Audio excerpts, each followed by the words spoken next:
On Monday morning, Mike was startled from a nightmare about lice and fevers and fleas. He bolted upright in his cot, his heart pounding. Before he could lie back down, he heard Frankie's whistle. It could only mean one thing. As Mike scrambled from his cot, he heard Mouse's warning again. You gotta keep Frankie out of the state home. You gotta have a plan. If the kid was caught up, how would Mike convince him he had to go?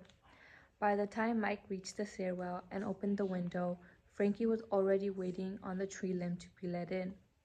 Mike helped him inside, put his hands on Frankie's shoulders and said, "Whatever happens, I'll figure out something, I promise, okay?" Frankie shrugged. "Okay." Look, he reached into his waistband and pulled out a folded newspaper page. He dropped cross-legged onto the floor, opened it up, and smoothed the paper out flat. The headline ran across both pages, Hoxie's Harmonica Wizards. It's the biggest harmonica band you've ever seen. 60 boys. Mrs. Deliancy read the article to us and let us listen on the radio last night. When she put the paper in the bin, I snuck back and took this page before anyone else could. Mike, there's nothing like them anywhere. You'd swear by the sound it was every kind of instrument and not just harmonicas.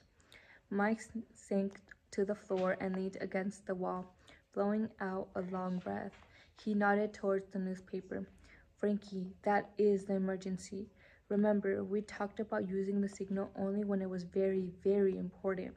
Mike, look at them, said Frankie, tapping a photo that took up half a page. Before he died, John Philip Sousa wrote him a special song called the Harmonica Wizard March, and once he'd even directed the band in a concert. They've played in parades and for 3 presidents. Frankie held up his fingers and ticked them off. Coolidge, Hoover, and our very own Happy Days are here again. Franklin Delano Roosevelt, they even played for a queen, and that's no lie. Now people call him the Harmonica Wizards and take a breath, Frankie. You sound just like a radio announcer. Frankie looked down and chewed on his lip. See, I can buy the official band harmonica if I have 65 cents, but I only saved up 23. Mike couldn't help but smile. Frankie, last month you listened to a radio commercial for Wheaties and wanted the Lou Gehrig baseball card from the back of the box. Before that, it was a Buck Rogers planetary map. Except I couldn't get those, said Frankie, because you needed to buy something else first. To get the baseball card, you had to buy a box of Wheaties, and for the planetary map, you needed a label from a can of Cocoa. But for the harmonica, you don't need to get anything else first. You can just order it, see? Frankie, what's so important about this that you had to whistle for me? Frankie barely took a breath. At the end of summer, there's going to be a big contest with prizes. The top winners get a spot in the band, and if a boy gets into the band, he's on Easy Street. The director, Hoxie, he pays for everything. Uniforms, new harmonicas, music lessons, you name it. They even have their own touring bus, and every summer there's something called Camp Harmonica, all expenses paid. He pointed to the paper. Ain't they swell? I bet we could get into the band. Mike read the caption under the photograph. Philadelphia Harmonica Band led by Albert and Hoxie for boys ages 10 to 14.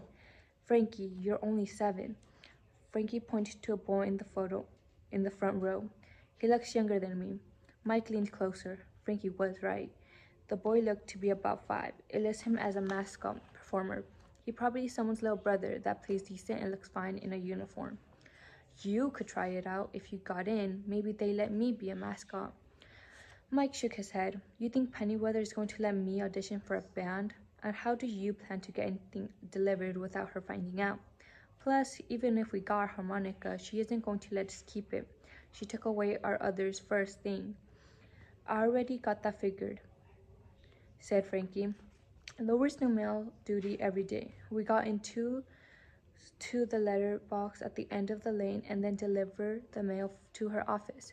Someone will grab it for me and I'll hide it. You and me can take turns practicing when we're working in the fields where Pennyweather can't hear. Frankie tapped the paper. It says here Hoxie even finds home for kids who don't have families, if they're good enough for the band. See, we could run away and try it out in August before September gets here. He stared at the paper, frowning. Mike felt a lump in his throat. He should have known Frankie would find out about Pennyweather's deadline. At Bishop's, news was like water passing a bucket bridge. So he heard about her getting rid of the lowers to make room for the Hathaway boys and me being put out to hire. Frankie looked up at Mike, his eyes solemn, and nodded. Mike put an arm around him. This band. That's good thinking, Frankie. He leaned over the paper and read the mail-in form next to the photograph. Honor harmonica, the official instrument of the harmonica wizards. You too can learn to be a musician. Instruction booklet included. He looked at Frankie. I've only got about 30 cents. We'll have to wait till we save up. Frankie handed the paper to Mike. Can you keep this and my money for me? Eddie, 2 beds down, likes to steal. He pulled a handful of pennies and nickels from his pocket. Sure, I'll take good care of them. Mike helped him up. When Frankie had one leg over the sill, he turned to Mike. It was very, very important. Mike nodded. I know, kid. See you later. He watched Frankie climb out the window and waited until he heard the whistle that meant he was safely down. Mike went back to his room and sat on the edge of his cot, studying the fine print on the order form for the harmonica. Allow 4 to 6 weeks for delivery. He covered his face with his hand, rubbing his forehead. By the time he and Frankie saved up the money, mailed away for the harmonica, and waited for it to arrive, it would be too late. Frankie would be in the state home. Mike pulled a slim metal box from a slit in the seam of his mattress. He had found it one day, left by some boy who slept in the cot before him. Luckily, it had escaped all of Pennyweather's surprise inspections, where she confiscated anything the boys tried to keep safe. He slipped the newspaper and the coins inside, buried it again, and sighed. Why couldn't he and Frankie catch a break? Mike's eyes drifted to Mouse's empty cot. Mouse was surely in New York City by now. Maybe Mike and Frankie should run away too. They could find McAllister at the train station and meet up with Mouse. If Mike was smart about it, he could get them far enough away from Bishop's before Pennyweather reported them. But how and when?